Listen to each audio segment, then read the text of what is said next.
que tiene. Entonces, ¿qué ocurre con esto? Tenemos que entender. Entonces, la Cábala nos dice que podemos recibir. ¿Qué queremos recibir? Recibir placer. Esa es nuestra naturaleza. La naturaleza humana es recibir placer. Ese placer, sí, el placer que realmente nuestra alma desea, es un placer trascendente. Pero como no tenemos ni las herramientas, ni el conocimiento, ni el camino para recibir el placer trascendente, lo terminamos compensando con placer temporal, con placer superficial. Para profundizar en este concepto y para que podamos entender todo el tema de las crisis y de por qué esta charla se llama Bendita Crisis, tenemos que ver algunos conceptos básicos de Cábala, ¿cierto? Pero nos vamos a quedar por ahora con esto, partiendo con esto. Podemos recibir porque deseamos recibir porque es nuestra naturaleza. ¿Y qué queremos recibir? Placer. No que quiero una casa, no, lo que tú quieres es la satisfacción de vivir en un hogar, la seguridad, el confort, la tranquilidad. Lo que yo quiero es estabilidad económica. No, lo que tú quieres es la capacidad de obtener bienes, la capacidad de ayudar a otros, el placer que te va a dar tener tranquilidad. Todos queremos placer. Conceptos básicos entonces de Cábala. Luz y vasija. Sé, y les pido disculpas a mis estudiantes de la fundación que esto ya lo saben de memoria, pero nunca está de más repasar. La Cábala nos enseña que hay dos existencias objetivas en la realidad, ¿cierto? La luz, que es la fuente infinita de todo placer, que lo podemos llamar Dios, si quieren, el creador, la fuente, que se grada, ¿cierto?, en distintos niveles, desde los mundos espirituales. Entonces a la luz le podemos llamar espiritualidad, energía, y la vasija, que viene a ser el ser creado que requiere esta luz. O sea, las entidades vivientes y la creación misma. La luz es el creador, la vasija es la creación. ¿Sí? La luz es energía, ¿sí? Es la energía que sustenta la realidad. La vasija es la cáscara, la materia, el contenedor, incluso sutil, pero el contenedor de esta realidad. Y en términos un poco más religiosos, pero que nos van a servir a la hora de comprender el concepto de crisis, tenemos el bien y el mal. Y esto es muy interesante porque la Kabbalah de verdad nos va a decir que el bien y el mal no existen como definición por sí misma.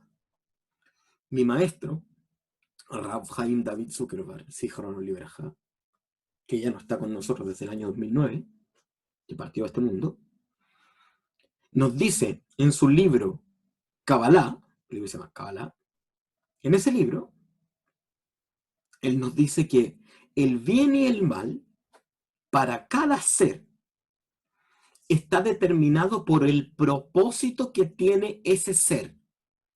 Por ejemplo, un ladrón que quiere robar en una casa, para él el bien es que no lo pillen y el mal es que llegue la policía. En cambio, para el dueño de la casa, ¿cierto?, el bien es que llegue la policía y el mal es que le roben.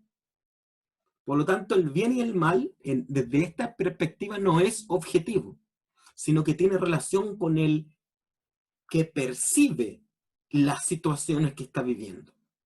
Si cuando nosotros, este ejemplo lo escuché del Rav David Shalem, ¿sí?, en el Instituto Mahon Meir, que él decía, si nosotros recordamos el relato bíblico de cuando se abrió el Mar Rojo, los israelitas cruzaron por el Mar Rojo, se salvaron, luego entraron los egipcios al mar, el mar los ahogó y murieron los soldados egipcios, él decía, imagínense que viniera un periodista, ¿cierto?, a entrevistar. Entonces va a entrevistar a los israelitas, esta es una imaginación, ¿cierto?, y les dice, usted, señor israelita, ¿qué piensa de Dios? Entonces, ¿qué le dice el israelita? Dios es bondadoso, misericordioso, bueno, mire, nos salvó, Él es bueno, Él es bondadoso, salvó a su pueblo, etcétera, etcétera. Luego el mismo periodista va al otro lado del mar y entrevista a los egipcios, a los que sobrevivieron. ¿Qué piensa usted de Dios? No, Dios es un tirano, Dios es un castigador, es un asesino, es un genocida porque nos mató. ¿Cuál es la verdad? ¿Dios es un tirano o Dios es un ser bondadoso? La verdad es que Dios es simplemente. Lo vamos a percibir de acuerdo a nuestro propósito. Para los egipcios fue malo porque su propósito era pillar a los israelitas, pero los mató. Para los israelitas fue bueno porque su propósito era escapar y los ayudó a escapar. Asimismo, todas las circunstancias, ¿cierto?, que nos toca vivir son percibidas desde nuestra propia posición, desde lo que nosotros percibimos. No hay bien y mal objetivos, excepto cuando los relacionamos con cáscara y energía, vasija y luz. El bien es lo que genera luz y el mal es lo que potencia la cáscara o la vasija, que en nuestro ser se manifiesta como el ego. Esta charla, como les dijimos, como vieron en el flyer, seguramente los que vieron y se inscribieron en la gráfica, se llama Bendita Crisis. Entonces tenemos dos conceptos que necesitamos entender y vamos a entender a lo largo de esta charla de manera, ojalá, profunda. Quiero aclarar, sí, ¿cierto? Antes de seguir avanzando. Esta charla en sí no va a ser una charla profunda de Kabbalah, va a ser una charla más bien orientada a lo práctico, pero que nos va a permitir entender ciertas cosas que seguramente van a servir mucho. Y como vieron en el subtítulo del flyer, 10 claves. Vamos a dar 10 claves para ver cómo enfrentamos la crisis. Bendita crisis, son dos palabras que necesitamos entenderlas para entender la crisis que estamos viviendo y todas las crisis que se pueden vivir, y para entender el por qué una crisis, ¿cierto?, puede ser considerada bendita. ¿Bien? Vamos a comenzar entonces. Bendita. En español, nos dice la Real Academia de la Lengua Española, que cada vez pierde más autoridad, pero no importa. Nos dice, bendita, decir bien de algo o alguien. Esto es bendecir, ¿cierto? Decir bien de algo o alguien. Segunda, otorgar una cualidad buena a algo o a alguien. Fíjense lo primero que interesante. Bendita, ¿cierto? Viene del español antiguo, ¿cierto? De bien dicha. Bien dicha. Bien dicha es bendecir, ¿sí? Bien dicho. Maldecir, mal dicho. De hecho, en maldecir se nota más. Mal decir, o sea, decir mal. Por lo tanto, bendecir es decir bien.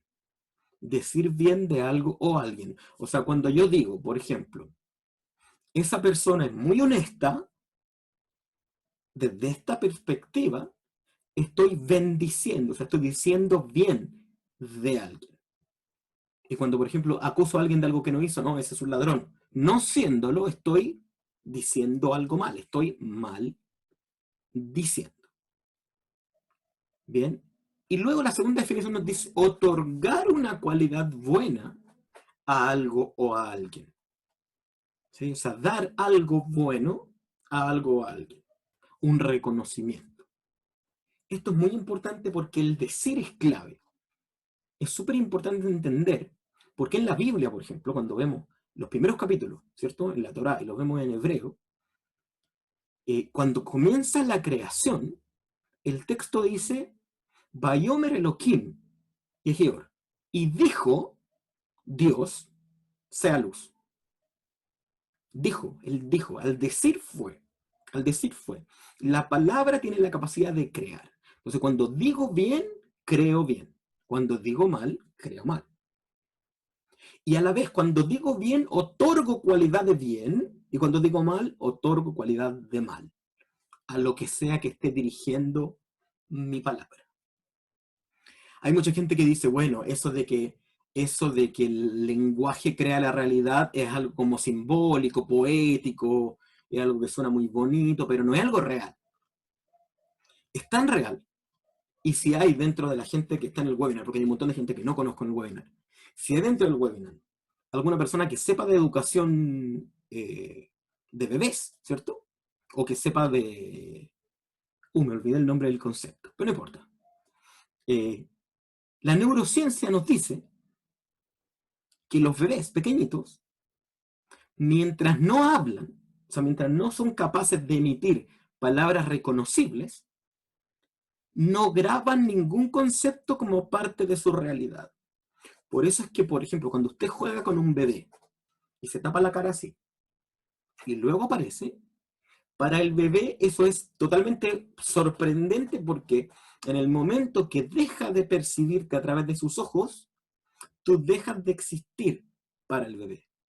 Y cuando vuelve a verte, es como que tú adulto vieras aparecer una persona de la nada. Así de sorprendente. Por eso que cuando está el bebé y su mamá desaparece de su vista, el bebé se pone a llorar. Porque para su comprensión, su madre dejó de existir. Cuando empieza a decir mamá, su cerebro, ¿cierto? ¿Cierto? Se crea en su cerebro una nueva ruta neuronal, dos neuronas crean o más, un canal, y se graba, se fija en su conciencia la existencia de su madre. O sea, la realidad externa, ajena a él, que es su madre, en ese momento se vuelve parte de su concepción del mundo. Y luego, aunque su madre se separe de él sabe que sigue existiendo. O sea, lo que somos capaces de decir es lo que existe para nosotros. Y lo que no somos capaces de decir, no. Y lo que decimos mal existe mal para nosotros. Y lo que decimos bien existe bien para nosotros. Esto es muy importante. Ahora vamos a profundizar. La Kabbalah, ¿cierto?, ocupa el lenguaje hebreo para explicarnos en profundidad las cosas, porque el lenguaje hebreo es un lenguaje energético, un lenguaje vibracional, un lenguaje de la naturaleza de las cosas. ¿Cómo se dice bendición en hebreo? Se dice verajá. Así como está ahí abajo en la pantalla, al lado derecho de la pantalla. Verajá. ¿Qué significa verajá? Como pueden leer ahí, significa invocar o conectar con la esencia de algo. Esto viene un poco a profundizar y a complementar lo que les acabo de decir. O sea, cuando bendigo, invoco o conecto con la esencia de aquello que bendigo. ¿Sí? Recordemos, esta charla se llama Bendita Crisis. O sea, yo estoy apuntando a bendecir, a hablar bien, a invocar la esencia, o sea, la naturaleza profunda y oculta de lo que estamos viviendo. Por eso es que está escrito, ¿cierto? Fíjese qué interesante, apelando a la causa y efecto. Cuando Abraham, en la Torah, ¿cierto?, hace un pacto con Dios. Sabemos que la historia no tiene por qué ser literal, sino que hay una enseñanza ahí. Cuando Abraham hace un pacto con Dios, le dice: al que te bendiga lo bendigo, al que te maldice lo maldigo. No es que Dios le tiene buena a Abraham y dice: bueno, como lo dicen, lo bendigo, sino que el hecho de bendecir conecta con la esencia de ese algo. ¿Y en qué se convierte? En bendición. Y lo contrario, si maldigo, conecto con la esencia de algo y se convierte en maldición. Bien, vamos a seguir avanzando. Espero que se vaya entendiendo. Crisis. Crisis, esto es muy importante porque eso es lo que necesitamos entender en profundidad. En español, crisis aparece con 4 definiciones. Quizá usted encuentre más, pero con 4 definiciones. Tragedia, emergencia, calamidad, predicamento. Las 4 definiciones de crisis son negativas. Una tragedia, imagínense, que muera alguien, un accidente, una catástrofe. ¿Sí? Emergencia, también. La emergencia nos tiene que ver con algo que hay que atender de forma urgente y resolverlo. Calamidad, o sea, una peste, una plaga, lo que estamos viviendo. Predicamento, o sea, una complicación. Entonces, ¿qué pasa? Que cuando nosotros ocupamos la palabra crisis y ocupamos su significado en español, o crisis en inglés, ¿cierto? O en el idioma que hablemos, etcétera, ¿qué es lo que reconoce nuestro cerebro? Una tragedia, una emergencia, una calamidad, un predicamento. Crisis sanitaria, ¡ah! Terrible, salgamos a comprar todo el confort. Porque hay una tragedia, algo negativo que hay que cuidarse. ¿Qué es lo que evoca entonces? ¿Qué es lo que despierta?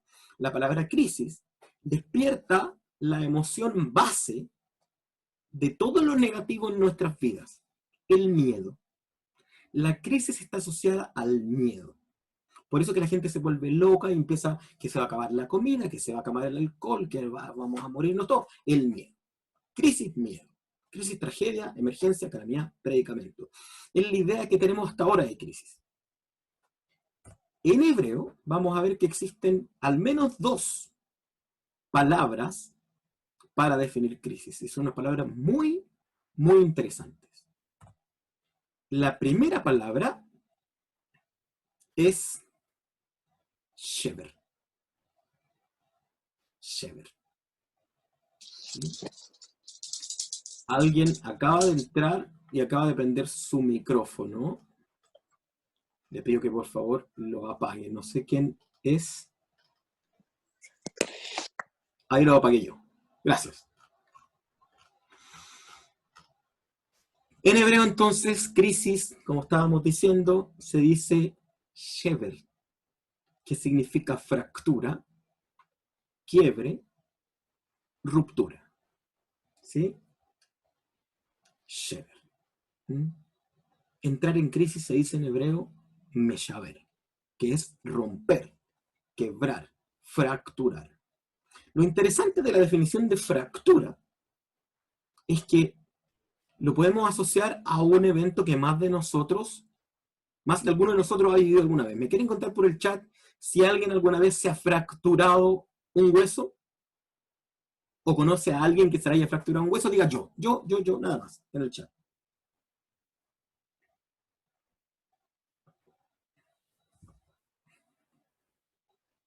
Bien, ¿cierto? Mucha gente, mucha gente. Otro micrófono prendido. Bien, gracias por apagarlo. ¿Cierto? Mucha gente. Hay 5, 6, 7 personas, 8. Un fenómeno interesante que ocurre con una fractura de un hueso, por ejemplo, es que al romperse el hueso y lo volvemos a unir, la zona donde se produce la fractura crea como un callo. Se crean nuevas células, ¿cierto? Y se crea un callo y ese hueso nunca se vuelve a fracturar en la misma zona porque esa zona se vuelve más fuerte que antes. ¿Sí? De hecho, por ejemplo, si alguien sabe algo de artes marciales, los practicantes, sé que hay otras artes marciales, lo que yo sé, los practicantes del Muay Thai, que es un arte marcial de Tailandia, ¿cierto? Donde una de las partes del cuerpo que más se usa para golpear son las canillas, ¿cierto?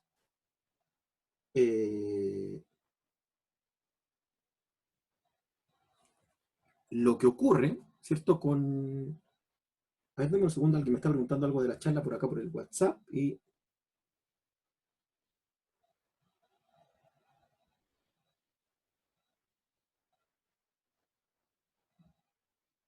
Mil disculpas, ¿sí? Me acabo de dar cuenta que mi WhatsApp estaba desactivado y entraron 500.000 mensajes. Bueno, ahí lo responderé, discúlpenme, que de repente sonó todo, parece que agarró la red del teléfono y muchos mensajes, lo siento. Entonces, la gente que practica Muay Thai, perdón, golpea sus canillas contra troncos, ¿sí? Para provocar en en el hueso, ¿cierto? Microfracturas. Esas microfracturas luego se reparan y hacen que esas canillas sean mucho más duras que antes. Hay también una tradición en Japón, no recuerdo en este momento el nombre de la tradición, en que cuando se rompe una vasija, se le repara y los espacios donde se quebró se rellenan con oro o con algún otro material precioso. Entonces, la vasija vale más luego de quebrarse que antes de quebrarse, por la forma en que se reparó. Entonces, en hebreo, crisis alude a algo que se rompe, pero que se rompe para repararse. Se rompe con el propósito de mejorarse, con el propósito de cambiarlo para bien. Muy interesante, muy distinto a la idea en español de crisis. Sí, muy, muy distinto. Bien.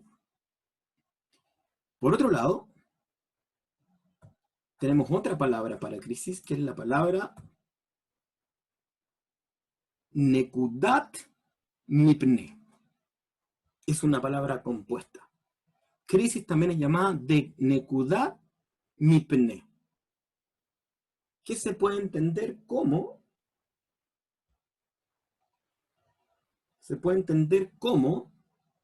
punto de chequeo o purificación. Purificación, o sea, una crisis se puede entender, ¿cierto?, como un punto de evaluación de una situación y como purificación de una situación. Muchas gracias a Dharma, Kintsugi, reparar con oro. Muchas gracias. Eso, Kintsugi, así se llama. Entonces, este otro concepto hebreo para decir crisis significa punto de chequeo, o sea, una situación que está siendo evaluada para ver cómo funciona, y purificación, o sea, una crisis es un proceso, ¿cierto?, de purificación. Por lo tanto, tratando de acomodar y comprender estos conceptos, vamos a decir que una crisis es un momento de transformación para quien sabe que lo es y actúa acorde a ello. O sea, sumando todo lo que hemos visto en la charla hasta ahora, una crisis es un momento de transformación para quien sabe lo que es una crisis y actúa acorde a ello. O sea, quien entiende una crisis como una tragedia, va a verlo como una tragedia y va a sufrir. Y listo. Se va a volver loco, se va a desesperar, va a pasarla mal, etc. En cambio, quien entiende que una crisis es una ruptura para reparar, algo que se rompe para mejorar, un punto de chequeo, una evaluación y una purificación, y actúa acorde a ese conocimiento, ¿qué hace la crisis? Lo transforma. O sea, si los seres humanos nos damos cuenta que lo que estamos viviendo hoy en nuestra vida, en nuestro mundo, es un punto de chequeo, o sea, el universo, el sistema está evaluando cómo somos los seres humanos. Y es un punto de ruptura, o sea, está rompiendo los sistemas de la humanidad para luego mejorarlos, para que luego sean mejores, se innoven, mejoren, ¿cierto? Hay una palabra en inglés que es improving, pero no sé cómo traducirla de manera perfecta, pero espero que me entiendan. Y además si entendemos que es una purificación, o sea, nuestro sistema, nuestro mundo, la humanidad, está siendo purificada, está siendo limpiada de lo que no sirve, de las conciencias que no sirven, de las realidades que no sirven, de las estructuras que ya no sirven, de los sistemas que no sirven, de las mentalidades que no sirven. Y esto no quiere decir que se va a morir la gente que tenga esa mentalidad. Puede que sí, puede que no. Pero sí mucha gente que tiene una mentalidad está convirtiéndola en otro tipo de mentalidad. Si se fijan, hoy día miramos en las redes sociales, por ejemplo, y vemos un montón de memes y de avisos diciendo, aprovecha el tiempo en casa, comparte con los seres queridos, aprovecha. O sea, hay mucha gente diciendo, ok, la crisis es un momento especial, estamos encerrados en la casa, estudiemos, meditemos, reflexionemos, crear, bla, bla, bla, bla, bla, bla. ¿Sí? O sea, hay gente que está entendiendo que es un proceso de transformación y que no es un castigo de Dios. ¿Sí? Por favor, hay que entenderlo. No es un castigo, es una purificación. Vamos a ver ahora 5 ejemplos de personas famosas, conocidas, seguro los conocen a todos, que se vieron en crisis en algún momento de su vida, y luego entendieron la crisis, la vieron como correspondía, aprovecharon la oportunidad de crisis y la convirtieron en algo mejor. El primero, por favor, los micrófonos apagados. Gracias. Walt Disney. Me imagino que todos saben quién es Walt Disney, ¿no? ¿Cierto? Este hombre que era dibujante, que creó al final un imperio, ¿cierto? De la entretención, que hoy día es tremendo imperio. Se sabe que Walt Disney, ¿cierto? A ver, por favor, atención con los micrófonos. Se sabe que Walt Disney fue despedido de una agencia publicitaria ¿sí? O de un estudio de animación, no recuerdo bien, acusado de poca creatividad y poco talento. ¿Qué es lo que hizo Walt Disney? Se frustró un rato, me echaron, me despidieron, ok, voy a demostrar el talento y la creatividad que tengo, voy a hacer mi propio idea, mi propio dibujo animado. La historia la conocemos todos. Él podría haberse deprimido, ok, no tengo talento, no tengo creatividad, ok, voy a buscar otro rumbo, voy a hacer otra cosa. Pero él entendió, okay, una crisis, me despidieron del trabajo. ¿Cómo lo miró? Ok, esta es una oportunidad, es un momento de transformación. Y ya sabemos lo que ocurre. Michael Jordan, el famoso basquetbolista, ¿cierto? Campeón un montón de veces de la NBA, hoy día un activista social, un tremendo héroe, ¿cierto? Un deportista de élite. También, cuando era pequeño, ¿cierto? Jugaba básquetbol y le dijeron que era débil, tosco y poco talentoso, que mejor se dedicara a otra cosa. Él podría haberse deprimido, podría haber dicho, no, es verdad, sí, no sirvo para esto, pero que él sabía lo que quería, entendió este ataque y esta acusación y esta crítica como una oportunidad y la aprovechó y sabemos en qué se convirtió. Ahora, los dos próximos que vamos a ver, les tocó vivir, muy interesante, les tocó vivir lo que estamos viviendo hoy nosotros. William Shakespeare, Isaac Newton. Les tocó vivir a ambos, les tocó vivir una pandemia. A William Shakespeare le tocó, ¿cierto?, estar encerrado, y a Isaac Newton también. William Shakespeare se encerró en su propia casa, en su momento. A Isaac Newton, perdón, se encerró en su laboratorio. Durante la pandemia, William Shakespeare escribió Hamlet. ¿Sí? El otro no me acuerdo cuál es, creo que Otelo es la otra que escribió. La escribió durante una pandemia. O sea, ¿qué dijo? Bueno, no me voy a estar quejando de que todavía está encerrado. Si estoy forzado a estar encerrado, ¿qué voy a hacer? Crear. Y escribió dos de sus grandes obras. Isaac Newton teorizó por escrito toda la ley de la gravedad, que hoy día es una ley asumida por la ciencia, también durante una pandemia, durante una epidemia. Se encerró, y fíjense dónde se encerró, en su laboratorio, porque entendía en la inteligencia que él tenía, y además que conocía las leyes universales, porque es estudiante de Kabbalah, eso lo sabemos, entendió, esta es una oportunidad que me está dando el universo para dedicarme completamente a trabajar, a desarrollar aquello que quiero desarrollar. Y lo hizo, y aprovechó la crisis, y salió de la crisis con una nueva creación. Y este último señor, que también lo conocen y que es mucho más cercano también a nuestra época, igual que los dos primeros, Albert Einstein.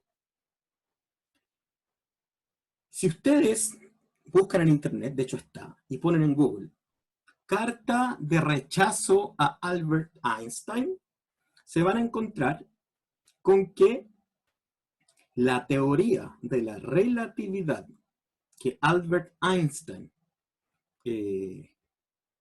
logró, ¿cierto?, digamos, descubrir. Hay quien dice que la vio ahí en el Talmud, ¿cierto? Y la teorizó cuando Albert Einstein, bueno, primero mucha gente pensó que estaba loco, claramente, pero además cuando él quiso ser profesor, mandó cartas, propuestas, ¿cierto?, para poder ser profesor en distintas universidades, y hay una que creo que es de la Universidad de Múnich, no estoy seguro, donde le dicen a Albert Einstein que su teoría parece más fantasía y ciencia ficción que ciencia, que no pueden tomárselo en serio con semejante propuesta. El tiempo le dio la razón cuando otros científicos dijeron no, sí, y él insistió, no, porque esto es así, porque esto es así, porque el tiempo, el espacio, la luz, terminó siendo reconocido como uno de los más grandes científicos de su época y sentando las bases para la ciencia moderna. Todos ellos son lo que son y fueron los que fueron gracias a una crisis, sea personal, sea mundial.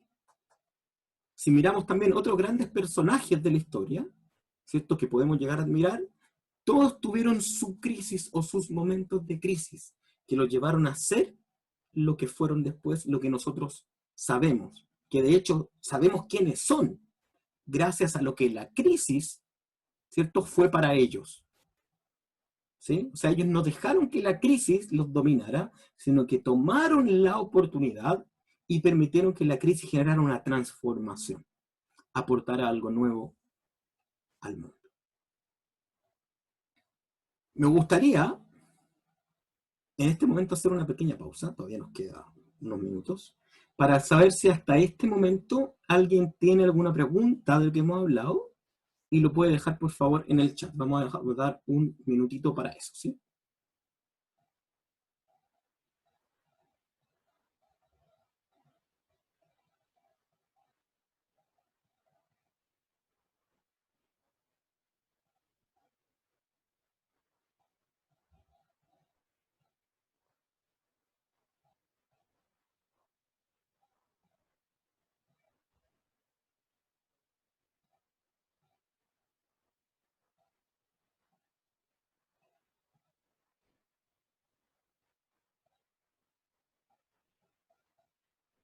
¿No? Ok. Un segundito que me están preguntando algo aquí. Entonces, seguimos avanzando con todo lo que hemos visto hasta acá.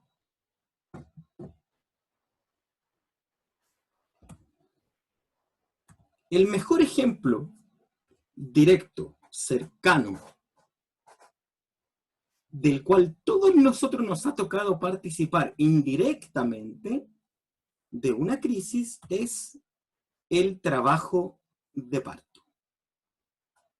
Todos pasamos por eso. Nuestras madres pasaron por eso y nosotros estábamos ahí.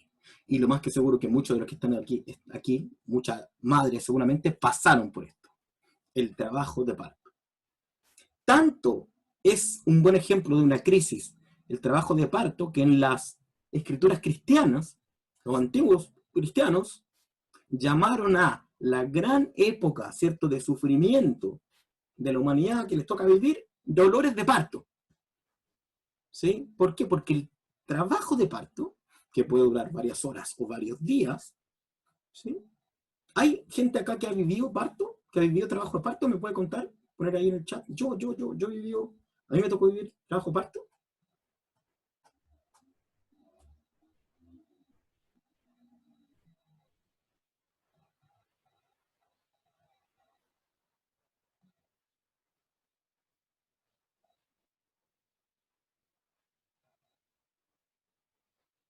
Mariela, sin anestesia, natural.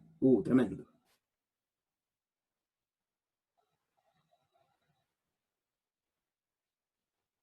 La Gaby, bien. Ya tenemos al menos dos personas acá que vieron el trabajo de parto. Al menos dos, seguramente hay más. ¿Sí?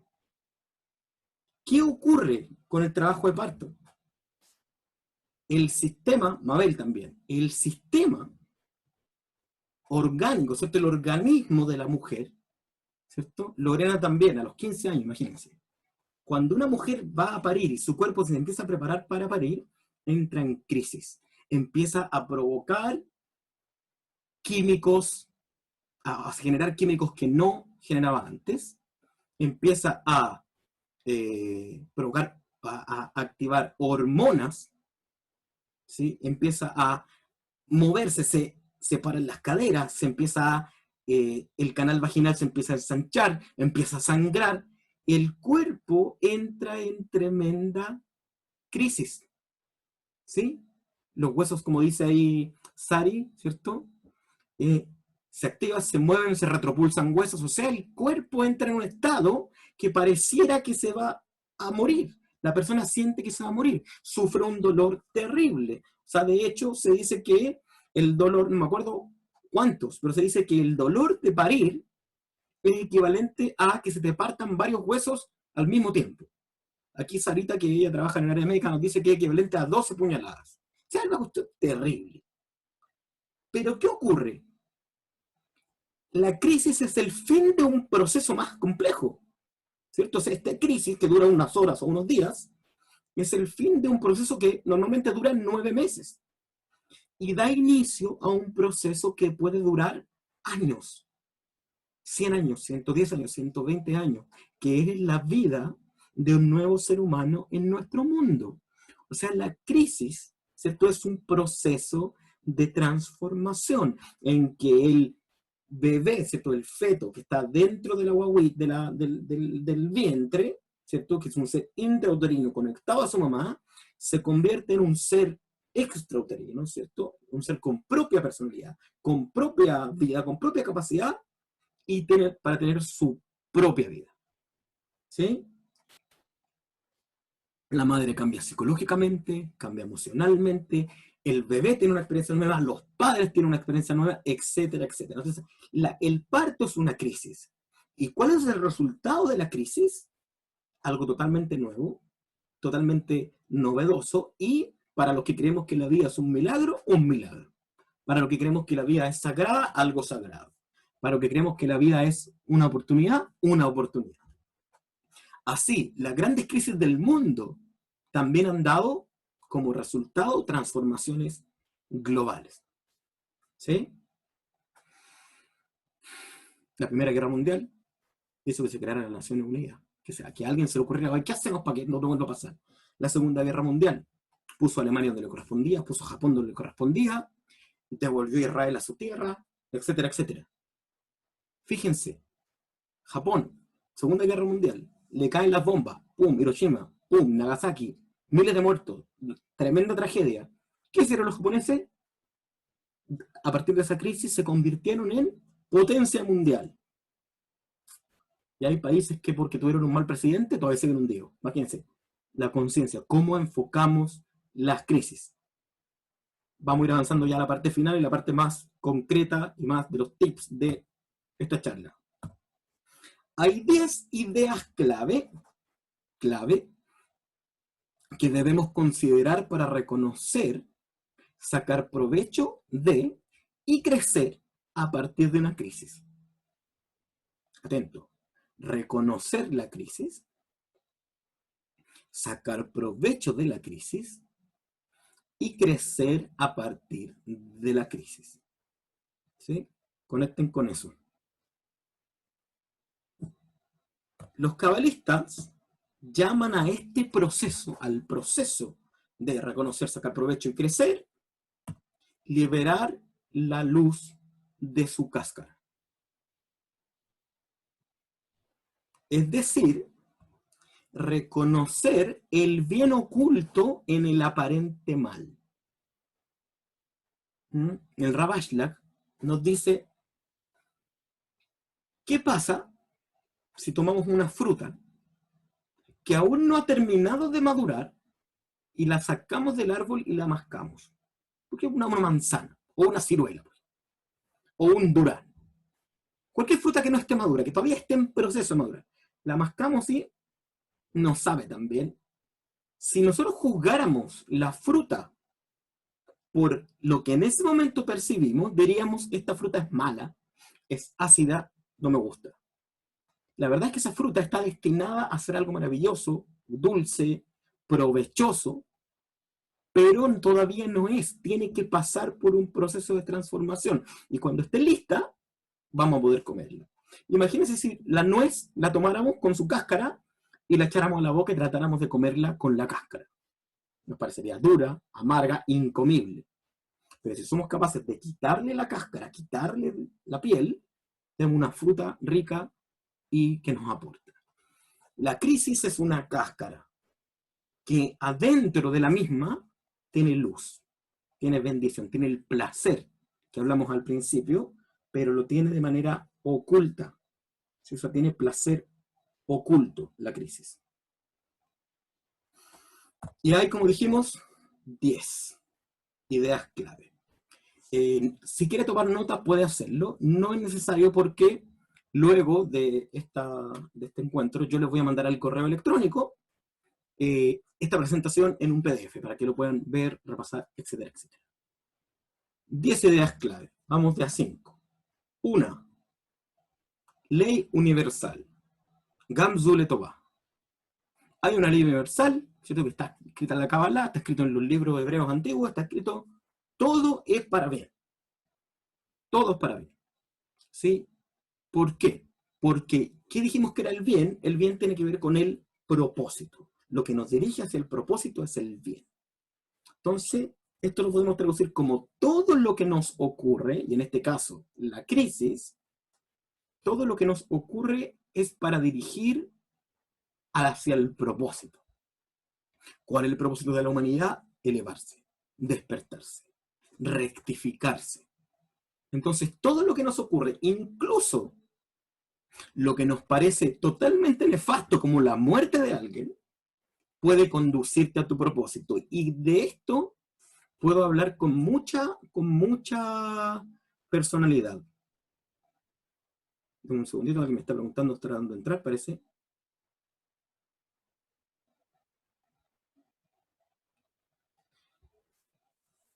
Yo puedo hablarle con mucha propiedad, perdón, de lo que puede significar una muerte en el propósito de alguien. Cuando yo tenía 10 años, murió mi hermano, de 8 años. La muerte de mi hermano y los sucesos que le siguieron, sucesos sobrenaturales a su muerte, condujeron a esta persona a hacerse un montón de preguntas. ¿Qué pasa con la muerte? ¿Por qué mueren los niños? ¿Qué hay después de la muerte? ¿Existe el cielo o no existe? ¿Por qué Dios permite que las personas mueran? Etcétera, etcétera, etcétera. Lo que me llevó a terminarme encontrando 10 años después con la Kabbalah, y el resto es historia hasta el día de hoy. O sea, esa muerte, que es algo terrible, hoy día, no solo yo, mi madre, mi padre, mi hermano, lo perciben como parte de un proceso, una transformación, y que tuvo muchos propósitos para mucha gente. Todo es para bien. Lo que estamos viviendo también es para bien. ¿Sí? Vamos a ver. En el futuro vamos a mirar la crisis y vamos a decir, oye, mira lo que ocurrió ahora.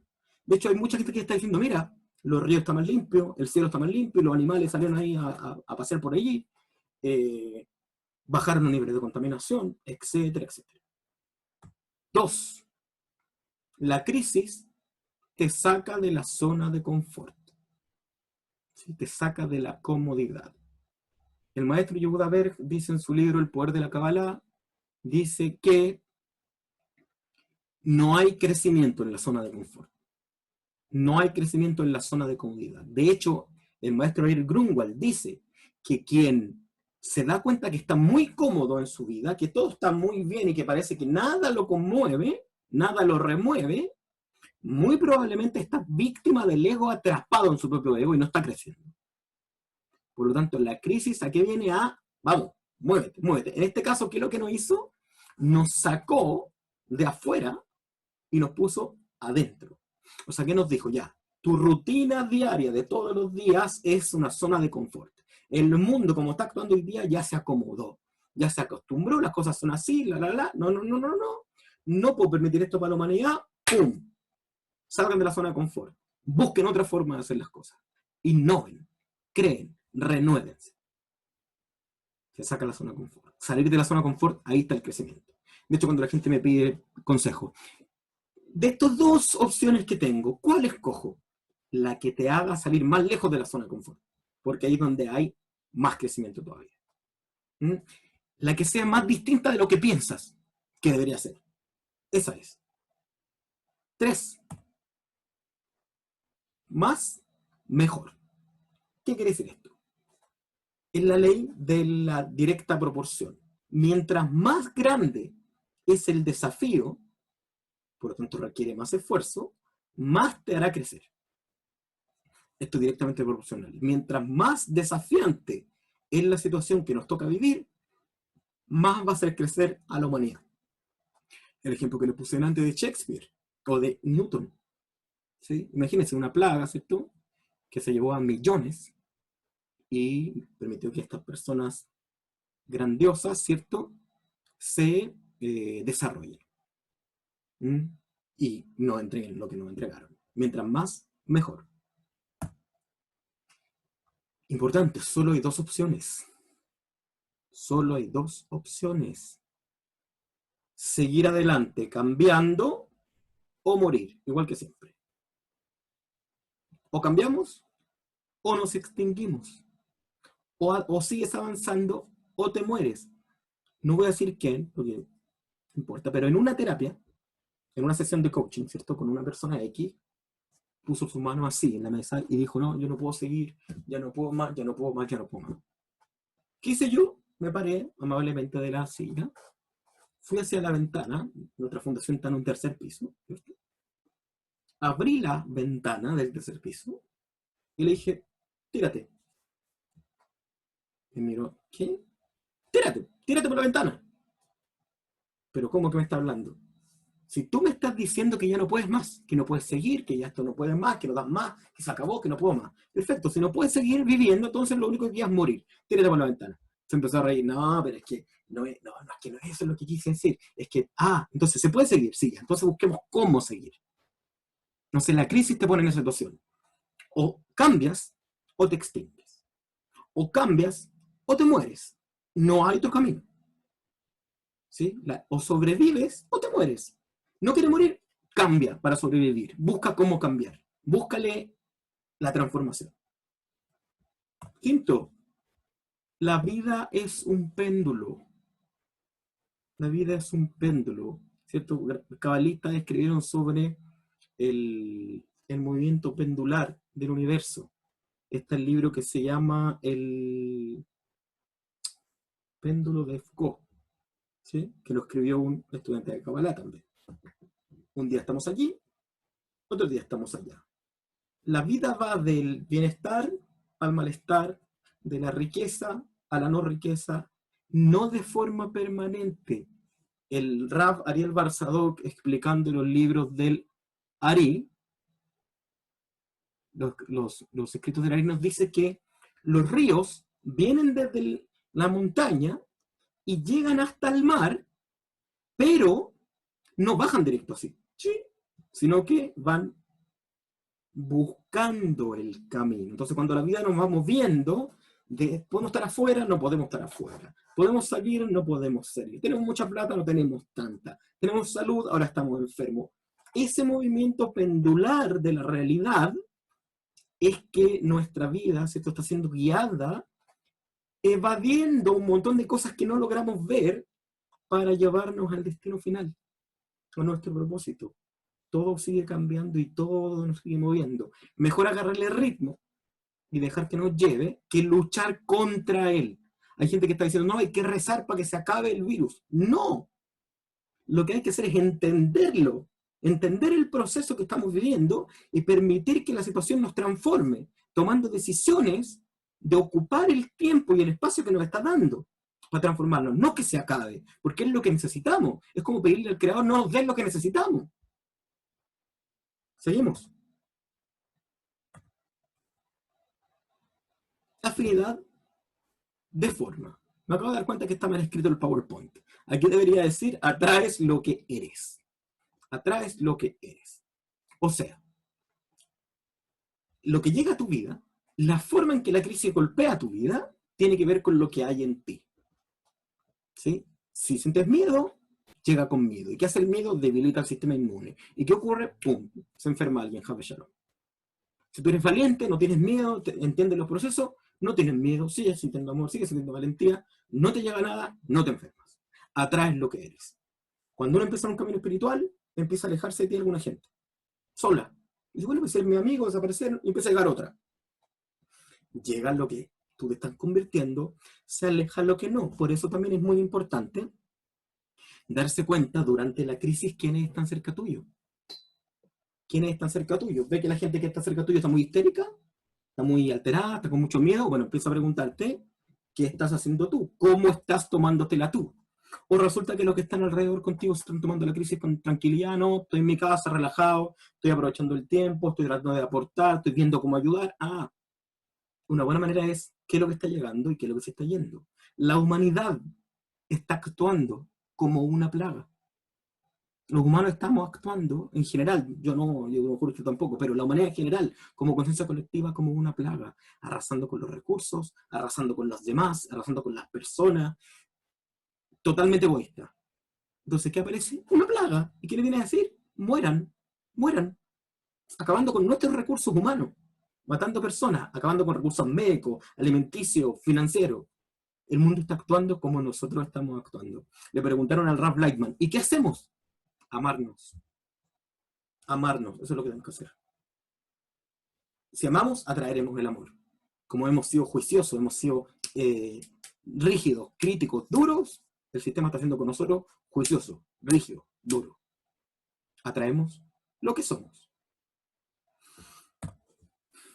7.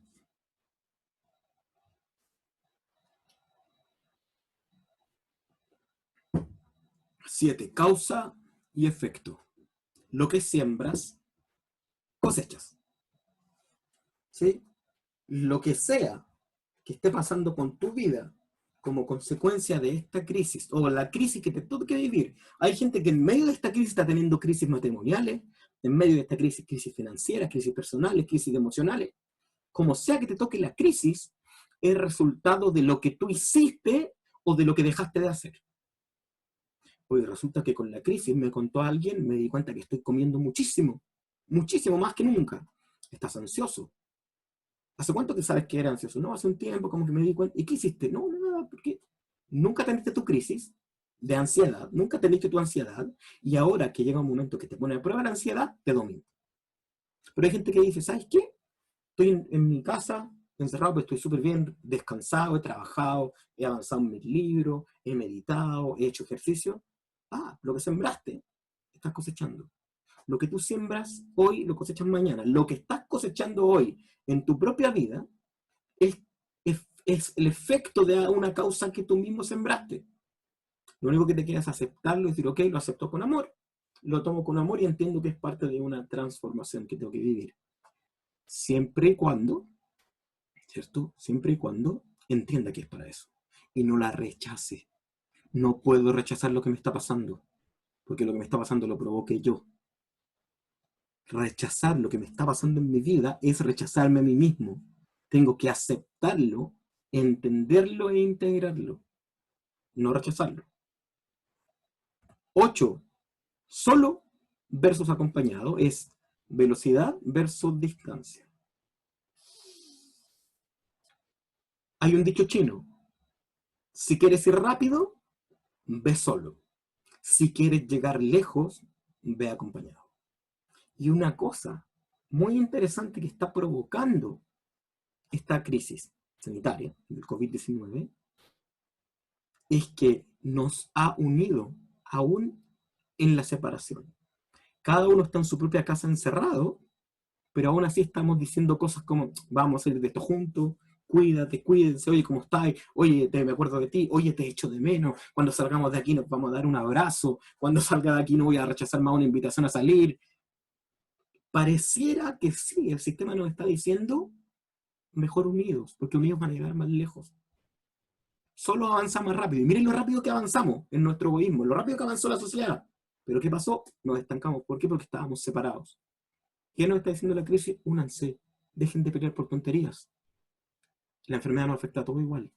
Ricos, pobres, gordos, flacos, negros, blancos, judíos, musulmanes, cristianos, budistas. Al que le llega el virus, pues se enferma. Si no se cuida, se muere.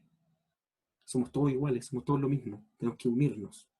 Y así vamos a llegar mucho más lejos. 9. La crisis quiere algo de ti. La crisis, si la crisis te está afectando en alguna manera, la que sea, te está afectando en alguna manera, la crisis quiere algo de ti. Por algo te está afectando. ¿Qué quieres tú de la crisis? ¿Qué vas a hacer tú con ella? Tienes que reconocer cómo te está afectando. La crisis te dejó aislado en tu casa, perfecto, ¿qué puedes hacer en tu casa? ¿Qué hay en tu casa que a lo mejor no querías tener y ahora tienes que enfrentarlo? ¿Qué hay pendiente en tu casa? ¿Qué hay que ordenar en tu casa? ¿Qué hay que agradecer? Rodea una amiga me decía, me puse a ordenar mi casa y me di cuenta de que tengo un montón de cosas, de adornos bonitos, un montón de libros que no he leído, un montón de CDs que nunca escuché, películas que compré y nunca vi, me di cuenta que había juguetes de mi hijo que todavía ni siquiera los había abierto. Imagínense, la crisis quiere algo de ti, es momento de sentarte en paz y decir, a ver, ¿dónde me puso la crisis? ¿Dónde me forzó a estar? Ahí donde me forzó a estar, ¿cierto? Ahí es donde está el crecimiento. ¿Qué quieres tú ahora de esta crisis? Tú lo decides. Y 10, crisis es bendición. Crisis, ¿cierto? En el momento de la crisis, todo lo que estamos viviendo, ¿cierto? Entendiendo como lo entendimos, la crisis es la capacidad de renombrar nuestra realidad. La crisis es un momento de transformación que nos está permitiendo bendecir, renombrar, recrear nuestra realidad. Pero necesitamos verla como lo que es, una oportunidad, una transformación. Es súper importante entender esto quiero aclararlo de inmediato. Obviamente esto después lo va a ver mucha gente en el canal de YouTube, pero quiero aclararlo desde ya. Hay muchas personas que están constantemente diciendo esto de, no, es que este virus lo crearon los estadounidenses, no, es que este virus lo crearon los chinos, no, es que este virus lo crearon los extraterrestres, no, es que este virus lo crearon Darth Vader, no sé, un montón de locura, los marcianos. No importa. No importa si alguien lo creó, si lo crearon personas para crear una crisis mundial, o si salió de un murciélago que alguien se lo comió y se le pegó. No importa. Existe un programa divino instalado por el Creador en nosotros, en cada ser humano y en cada partícula de la realidad, en cada átomo de la realidad. Un programa que en hebreo se llama Hashgaha Pratit, supervisión particular. Nada se mueve sin un propósito. Todo lo que está ocurriendo está bajo control. Tiene el propósito de transformar a la humanidad. Repasa los 10 tips. Ve con cuáles te identificas más. Ve qué logras descubrir, qué logras entender. Y sobre todo, bendice la oportunidad que estás teniendo. Yo mismo he podido avanzar en mi maqueta, en mi libro que estoy escribiendo, en corregir, en preparar clases más tranquilo, en conversar incluso más con mis hijos de lo que conversamos a veces, porque ahora conversamos todos los días por teléfono, en darte cuenta quiénes son tus amigos de verdad que se preocupan de ti, en darte cuenta quiénes no lo son, en entender que se podía trabajar desde casa, en entender lo valioso que es tener una casa, que tener una cama, que tener comida, en entender de lo que no hemos sido privados y de los privilegios que podemos tener, de los derechos que nos hemos ganado por nuestras acciones. La crisis es para bendecir. Crisis es bendición. Empieza a declararlo. La crisis es lo mejor que nos puede haber pasado como humanidad. Y es para bien.